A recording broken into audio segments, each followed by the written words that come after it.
Fuck you. This is Mido, or Mido, I have no idea how you fucking pronounce it.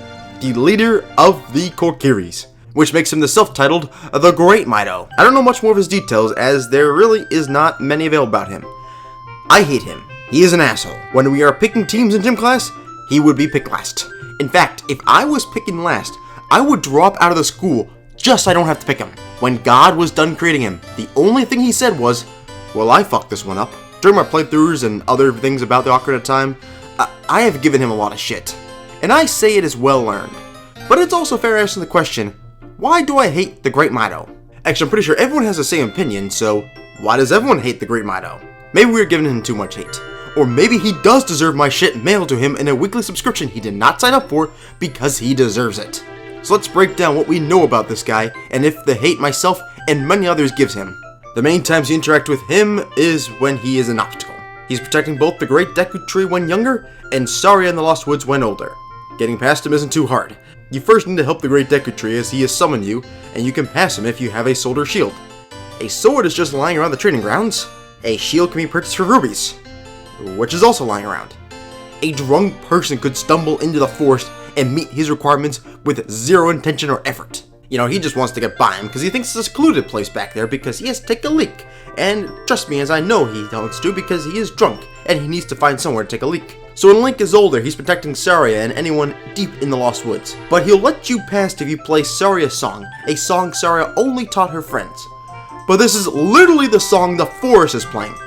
Anyone with functional ears can figure it out. So both times you run into him, he is an obstacle that doesn't really need to be there. It's like doing a homework assignment of writing notes the teacher says you have to do it this way because it makes you better. It also takes a lot of time, and guess what? It does not make you better. It's a completely useless obstacle for your goddamn useless assignment. And the biggest thing is he doesn't know the full reason why he is doing it. He doesn't know why the Deku Tree is dying, or why Saria needs protection. If he did, he would let Link pass without question.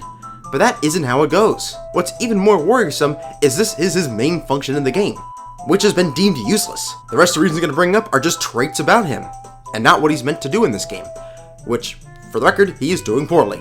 Who calls themselves great unironically? Like, think what individual does that and is not an absolute turd? It's like someone who sees themselves as an alpha. 1, you clearly are not an alpha if you say you are. And 2, all you do is be a complete arrogant asshole to everyone and have generally no idea how everything existing hates you. Calling yourself great is like that. And look at how he says it too. Like he is so full of himself that his diet consists of only himself. I do got an issue with these kind of peoples, as I think Logic does. So when we get one in the Great Mido, I obviously don't like him. I think the previous point is the reason for the next one. He gives you attitude for no reason. Like he hates Link for really no reason against him. His beef comes from the Great Deku Tree and Saria choosing Link over him. Like this is some petty high school drama dumb shit. He also thinks Link isn't one of them. Which is true because he's Hylian and not Kokiri. But still, his beef with Link is out of Link's or his control. He is just whiny because that is who he is. At least he does move out of the way both times because he meet the dumb requirements he set up. But it's still with great disdain he lets you go by.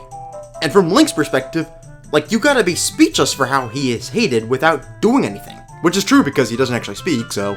I also don't want to judge a book by its cover, but does this not look like an absolute loser? He looks like his face was squashed and he tried painting another one on top of it. He spent more on his shoes than the rest of his outfit combined. He looks like he tried to be the bully in school and it backfired hard on him.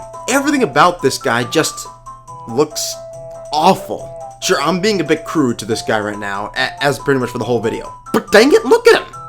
It's all true! For those who have seen my other Ocarina of Time videos, you know this is a guy I like to rip on a lot. And a lot agree with me as he really is just a tool. It does sound like he has some empathy for Link later in the game, so I guess I can give him some credit there for being somewhat self-aware. But generally, he is just a rude obstacle in the game.